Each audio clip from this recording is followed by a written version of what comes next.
কিন্তু এই লম্বা মাছটা কি মাছ? বাইম মাছ বুঝি? আরে বোকা, ওটা কোনো মাছ না, ওটা সাপ। তাড়াতাড়ি পানিতে ফেল ওটা, একবার কামড়ে দিলে খবর আছে। সাপ সাপ, আমার ভয় করছে বাবা, এখন কি করব? তোকে তো আমি বললাম সাপটা ছেড়ে দিতে, তুই সাপটা না ফেলে নৌকায় ছুটোছুটি কেন করছিস? আমার ভয় করছে, সাপটা ছেড়ে দেওয়ার পরও যদি রেগে গিয়ে আমাকে কামড় দিতে আসে। আস্তে দৌড়া, নৌকাটা উল্টে যাবে তো। বাবা!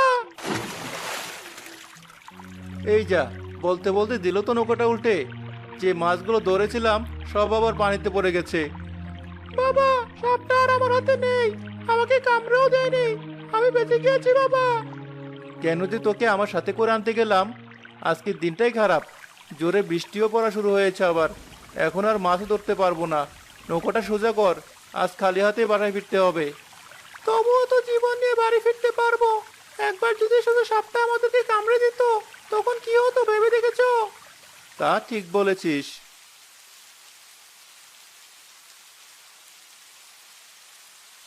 কি হলো বৌমা? কি খুঁজছো ভাবি? ঘরে একটা চালনি যে ভাত বসাবো, কি যে করি এখন? চিন্তা করো না বৌমা, আমার ছেলে আর নাতি তো আজ বাইরে গেছে মাছ ধরতে, নিশ্চয়ই ফেরার সময় বাজার করে আনবে। আপনার কথাই যেন ঠিক থাকে মা, নয়তো আমরা বিপদে পড়ে যাব। ওদিকে আবার জোরে বৃষ্টি পড়া শুরু হলো, ওরা যেন ঠিকভাবে বাড়ি পৌঁছাতে পারে। মা, দরজা খোলো, আমরা চলে এসেছি। ওই দেখো, বলতে না বলতেই ওরা এসে হাজির। তোমরা এসেছো? এ কি, তোমার হাত খালি যে, বাজার কোথায়? আর বলো না, তোমার ছেলে আজ কি কাণ্ড ঘটিয়েছে জানো না তো। আজ অল্পের জন্য সাপের কামড় খাওয়ার হাত থেকে বেঁচে গেছি মা। ওকে আমি অনেকবার বলেছি হাত থেকে সাপটা ফেলে দিতে, কিন্তু ও লাফালাফি জাবাজাবি করে মাছ সহ পুরো নৌকাটা উল্টে ফেলেছিল। ভাগ্যিস তোরা ঠিক আছিস। এই ঠিক দিয়ে আর কি হবে মা, ঘরে কোনো বাজার নেই, একটা চালও নিজে রাঁধবো। যেভাবে বৃষ্টি হচ্ছে, বন্যা হতে বেশি দেরি নেই। এভাবে চলতে থাকলে তো আমাদের না খেয়ে মরতে হবে। তুমি চিন্তা করো না, আমি একটা ব্যবস্থা করছি। তুমি লাকড়িগুলো শুকনো রাখার চেষ্টা করো, ওগুলো ভিজে গেলে আসলে বিপদে পড়ে যাব। কোথায় যাবে তুমি, ওই মহাজনের কাছে আবার ধার চাইতে? এছাড়া আর কি উপায় আছে বলো? ধার নিতে নিতে কত টাকা হয়েছে হিসাব আছে? কোনোদিন না জানি ভিটে বাড়ি বিক্রি করে ধার শোধ করতে হয়। তার আগে একটা না একটা ব্যবস্থা হবে। আমি তাহলে চললাম। তোমার ভেজা জামা কাপড় পাল্টে একটা ছাতা নিয়ে যাও। আচ্ছা ঠিক আছে। একটা ছাতা নিয়ে জেলে মহাজনের বাড়ি চলল। গিয়ে দেখলো তারা খাবার দাবার আর কাপড় চোপড় সহ নানা জিনিসপত্র তাদের বাড়িতে ঢুকাচ্ছে। ওই দেখো, রান্নাঘরে কিভাবে সাপগুলো ছড়িয়ে ছিটিয়ে আছে। মনে হয় আশেপাশে সাপের কোনো বাসা ছিল। বন্যায় সাপের বাসা ভেঙে যাওয়ায় সাপের বাচ্চাগুলো সব এখানে চলে এসেছে। আমাদের এখন এদিক ওদিক না যাওয়াই ভালো। রান্নাঘরের দরজাটা লাগিয়ে রাখো, সাপগুলো যেন আমাদের ঘরে না আসতে পারে।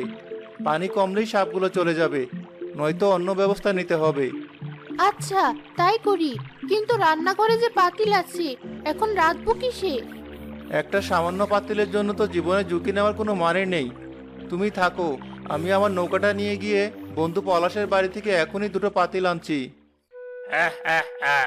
দেখেছো, সারা গ্রাম বন্যার পানিতে তলিয়ে গেছে, শুধুমাত্র আমার বাড়িটা এখনো শুকনো রয়েছে, একটুও পানি ওঠেনি।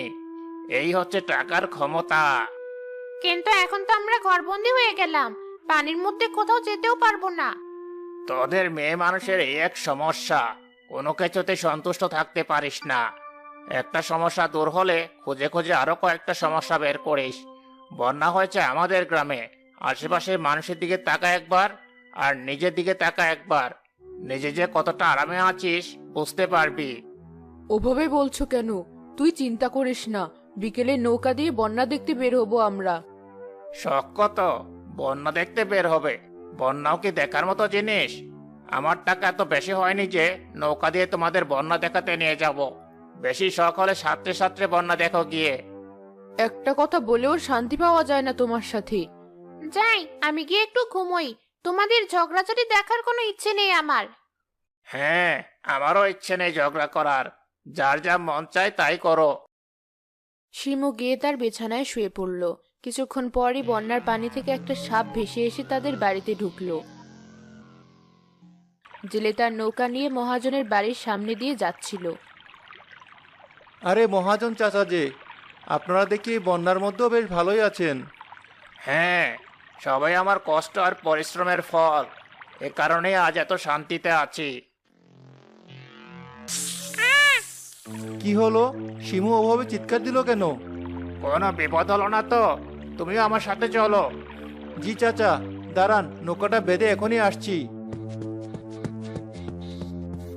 তোমরা এসেছো? দেখো শিমু কেমন করছে। আসার পর দেখি ওকে ওই সাপটা কামড়ে দিয়েছে। দাঁড়ান, আমি ওই সাপটা এখনই মারছি।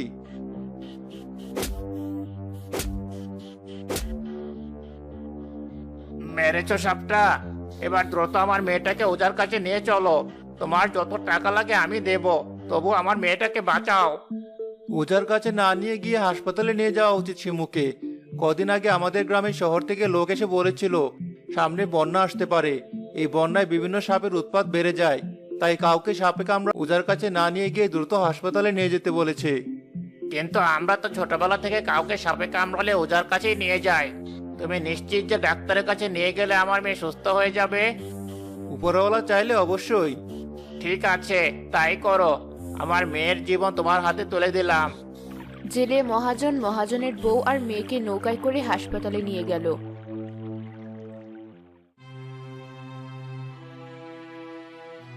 ডাক্তার শিমুর অবস্থা দেখে দ্রুত তাকে হাসপাতালে ভর্তি করলেন।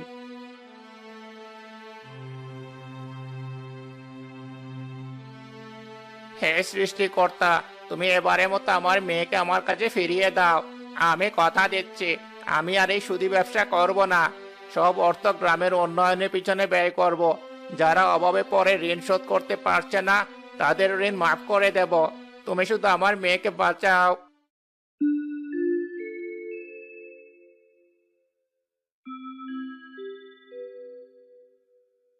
ওই তো ডাক্তার সাহেব এসেছেন। আমার মেয়ের কি অবস্থা ডাক্তার সাহেব? ও ঠিক আছে তো? জি, আপনারা সময় নষ্ট না করে ওকে এখানে নিয়ে এসে খুব ভালো কাজ করেছেন। বিষাক্ত সাপের কামড় ছিল ওটা, কোনো ওঝা তাকে বাঁচাতে পারতো না। ধন্যবাদ ডাক্তার সাহেব, আর তোমাকেও ধন্যবাদ।